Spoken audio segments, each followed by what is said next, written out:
PCB കിടക്കുന്ന YouTube ചാനലിലേക്ക് എല്ലാവരും സ്വാഗതം. ഇന്ന് ഞാൻ ഇവിടെ മുന്നിലെത്തിയിരിക്കുന്നത് CRT ടിവിയുടെ ടോപ്പിക്കുമായാണ്. ഒരു കോമൺ ചൈന കിറ്റ് നമുക്ക് എങ്ങനെ ഒരു അൾട്രാസിന്ന് PCBയിലേക്ക് കൺവേർട്ട് ചെയ്യാന്നുള്ള വീഡിയോ ആണ്. നമ്മൾ മാർക്കറ്റിൽ വാങ്ങാൻ കിട്ടുന്ന ചൈന കിറ്റ് അല്ലെങ്കിൽ ചൈന PCB CRT ടിവിയുടെ അത് നമുക്ക് എങ്ങനെ ഒരു അൾട്രാസിമ്മിലേക്ക് കൺവേർട്ട് ചെയ്യാമെന്നുള്ള വീഡിയോ ആണ്. എൻ്റെ ചാനൽ ഇഷ്ടപ്പെട്ട സബ്സ്ക്രൈബ് ചെയ്ത് സപ്പോർട്ട് ചെയ്യുക, അഭിപ്രായങ്ങൾ കമൻറ്റ് രേഖപ്പെടുത്തുക. എന്നാൽ നമുക്ക് വീഡിയോ ഇടുക. നമുക്ക് വീഡിയോ സ്റ്റാർട്ട് ചെയ്യാം. അപ്പോൾ ഇതൊരു കോമൺ ചൈന കിറ്റാണ്. അപ്പോൾ കഴിഞ്ഞ വീഡിയോയിൽ നമ്മൾ പറഞ്ഞിരുന്നു നമ്മൾ കോമൺ ചൈന PCB ഇൻസ്റ്റാൾ ചെയ്യുമ്പോൾ കുറച്ച് കാലത്ത് കൂടി ലാസ്റ്റ് ചെയ്യാൻ വേണ്ടി നമുക്ക് എന്തൊക്കെ ചെയ്യാൻ പറ്റുമെന്ന് കഴിഞ്ഞ വീഡിയോയിൽ ഞാൻ പറഞ്ഞിരുന്നു. അപ്പോൾ ഈ വീഡിയോയിൽ പറയാൻ ഉദ്ദേശിക്കുന്നത് ഇത് ചൈന PCB ആണ്, കോമൺ ചൈന കിറ്റാണ്. അപ്പോൾ ഇത് നമുക്ക് അൾട്രാസിമ്മിലേക്ക് എങ്ങനെ കൺവേർട്ട് ചെയ്തെടുക്കാനുള്ളൊരു വീഡിയോ ആണ് ഈ വീഡിയോയിൽ പറയാൻ ഉദ്ദേശിക്കുന്നത്. അപ്പോൾ ഇത് 90% നമുക്ക് ശരിയാക്കി എടുക്കാം എന്ന് പ്രതീക്ഷിക്കുന്നു. എന്തൊക്കെ മാറ്റം വരുത്തണമെന്ന് നോക്കാം. കഴിഞ്ഞ വീഡിയോയിൽ ഞാൻ പറഞ്ഞിരുന്നു ഈ മെയിൻ ഫിൽറ്റർ കപ്പാസിറ്റർ നമ്മൾ എന്തിനാണെങ്കിലും മാറ്റുന്നത് നല്ലതാണ്. ഓക്കെ, അടുത്തത് ഞാൻ വീഡിയോ അധികം ലെങ്ത് ആകുന്നില്ല, നേരിട്ട് തന്നെ പറയുകയാണ്. നമുക്കിവിടെ ഈ PCBക്ക് നമുക്കിവിടെ ഒരു ഒഴിവ് കാണാൻ സാധിക്കും. ഈ ഒരു ഒഴിവ് കണ്ടോ, ഇതേ കപ്പാസിറ്റർ ഈ ഒരു ഭാഗത്തൊരു ഒഴിവുണ്ട്. അതുപോലെ തന്നെ ഇവിടെ കപ്പാസിറ്റർ ഉണ്ട്, അതിൻ്റെ ഇവിടെയും നമുക്കൊരു ഒഴിവ് കാണാൻ സാധിക്കും. അപ്പോൾ ഈ ഒരു കപ്പാസിറ്റർ വരുന്നത് 912J 1600 വോൾട്ടാണ് ഈ ഒരു കപ്പാസിറ്റർ. അപ്പോൾ നമ്മൾ ഇതിൽ അൾട്രാസിമ്മിലേക്ക് കൺവേർട്ട് ചെയ്യുമ്പോൾ ഇതുപോലെ ഒരു കപ്പാസിറ്റർ നമ്മൾ വാങ്ങിക്കുക. അതിനിട്ട് ഈ ഒരു പോയിന്റിൽ നമ്മൾ സോൾഡർ ചെയ്ത് പിടിപ്പിക്കുക. ഇത് നമ്മൾ ഈ ഒരു ഗ്യാപ്പ് ഇതേപോലെ തന്നെ ഒരു കപ്പാസിറ്റർ ഈ ഒരു ഹോൾസ് തന്നെ നമ്മൾ വേറെ ഒന്ന് വാങ്ങി കണക്ട് ചെയ്യുക. അതുപോലെ തന്നെ ഇവിടെ ഒരു കപ്പാസിറ്റർ ഉണ്ട് 684J 400 വോൾട്ട്. അപ്പോൾ ഈ ഒരു കപ്പാസിറ്റർ നമ്മൾ ഒന്നും കൂടി വാങ്ങി അത് ഈ ഒരു പോയിന്റിൽ നമ്മൾ സോൾഡർ ചെയ്ത് പിടിപ്പിക്കുക. ഇതാണ് ഈ മെയിനായിട്ട് ചെയ്യേണ്ടത്. അപ്പോൾ അതുപോലെ തന്നെ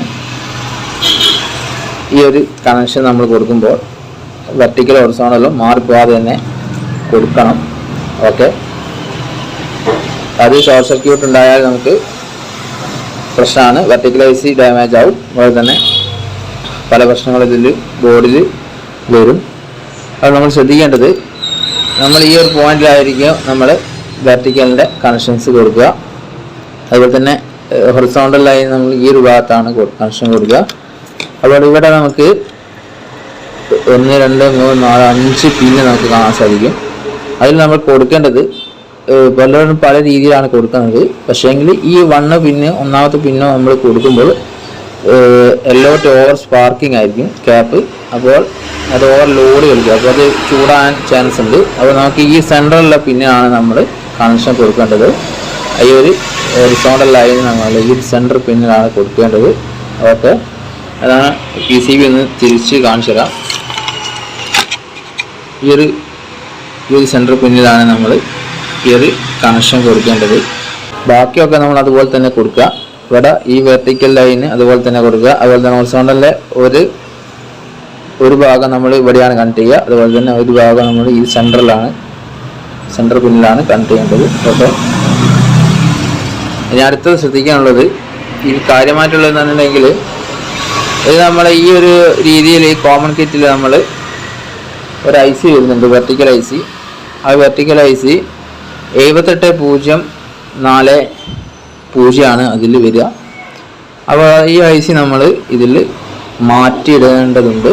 ഓക്കെ, അപ്പോൾ നമ്മൾ ചെയ്യേണ്ടത് ഈ ഒരു കണ്ടീഷനിൽ നമ്മളിത് വർക്ക് ചെയ്യുകയാണെങ്കിൽ ഈ വെർട്ടിക്കൽ IC ഓവർ ഹീറ്റായിട്ട് കുറച്ച് സമയമാകുമ്പോൾ തന്നെ ഇത് ഡാമേജ് ആവും, ഈ ഒരു വെർട്ടിക്കൽ IC. അപ്പോൾ നമ്മൾ ശ്രദ്ധിക്കേണ്ടത് വെർട്ടിക്കൽ IC നമ്മൾ ചേഞ്ച് ചെയ്യേണ്ടത് 78041 അല്ലെങ്കിൽ 78045 അല്ലെങ്കിൽ 78141 അതുപോലെ തന്നെ 78145 ഇതിലേതെങ്കിലും നിങ്ങൾക്ക് ഒന്ന് യൂസ് ചെയ്യാം.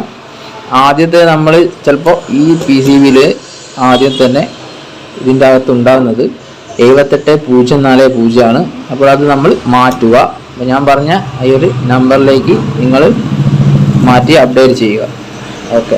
അപ്പോൾ അതുപോലെ തന്നെ നമ്മൾ ഇപ്പോൾ ഇവിടെ വേറെ മാറ്റം വരുത്തിയത് കപ്പാസിറ്റർ നമ്മൾ 684J 400 വോൾട്ട് നമ്മൾ ഒന്നും കൂടി വാങ്ങി അതിൽ ആഡ് ചെയ്തു. അതുപോലെ തന്നെ 912J 1600 വോൾട്ട് നമ്മൾ ഒന്നുകൂടി വാങ്ങി അതിൽ ആഡ് ചെയ്തിരിക്കുന്നു. ഓക്കെ. ഇത് നമ്മൾ ഇതിൻ്റെ മുകളിൽ എഴുതിയിട്ടുണ്ടാവും, അത് അറിയാത്തവർക്ക് വേണ്ടി പറയാണ്. അതിൽ ഇത് 912J 1600 വോൾട്ടാണ് ഈ ഒരു കപ്പാസിറ്റർ വരുന്നത്. ഈ ഒരു കപ്പാസിറ്റർ 400 വോൾട്ട് 684J ആണ് ഇതിൻ്റെ വാല്യൂ വരുന്നത്. ഓക്കെ. അത് ഒന്നുകൂടി വാങ്ങിയിട്ട് ഈ ഒരു പോയിന്റിൽ നിങ്ങൾ കണക്ട് ചെയ്യുക. ഓക്കെ. അപ്പോൾ കഴിഞ്ഞ വീഡിയോയിൽ ഞാൻ പറഞ്ഞ പോലെ തന്നെ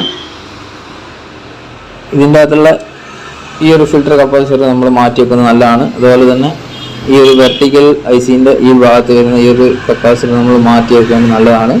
അതുപോലെ തന്നെ ഈ ഒരു ഭാഗത്തുള്ള മെയിൻ ഫിൽറ്റർ വരുന്ന ഈ ഒരു മെയിൻ ഫിൽറ്റർ അല്ല, ഈ സെക്കൻഡറിയിൽ വരുന്ന ഒരു മെയിൻ ഫിൽറ്റർ അത് 115 വോൾട്ട് അല്ലെങ്കിൽ 110 വോൾട്ട് വരുന്ന ഒരു ലൈനില്ല. അപ്പോൾ അതിൽ നമ്മൾ അതൊന്ന് മാറ്റി കൊടുത്താൽ നല്ലതാണ്. ഈ ഒരു കപ്പാസിറ്ററിൻ്റെ 110 വോൾട്ട് ഇതിൻ്റെ അടിയിൽ വരുന്ന വോൾട്ടാണ് 110 വോൾട്ട്. ഓക്കെ. അത് നമ്മൾ ഈ ഒരു കഴിഞ്ഞ വീഡിയോ പറഞ്ഞാൽ ഈ ഒരു വേരിയബിൾ റെസിസ്റ്റൻസ് വഴി നമ്മൾ അഡ്ജസ്റ്റ് ചെയ്താൽ ഈ ഒരു വോൾട്ടേജ് അഡ്ജസ്റ്റ് ചെയ്യുന്നതാണ്. ഒക്കെ നമുക്ക് കുറയ്ക്കാനും കൂട്ടാനും സാധിക്കും.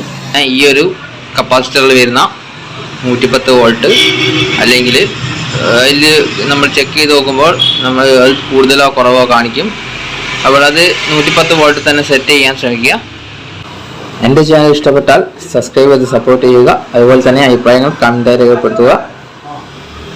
വീഡിയോ ഇഷ്ടപ്പെട്ടാൽ ലൈക്ക് ചെയ്യുക. എല്ലാവരും മറന്നു പോകരുത്. എല്ലാവർക്കും ശുഭദിനം നേരുന്നു.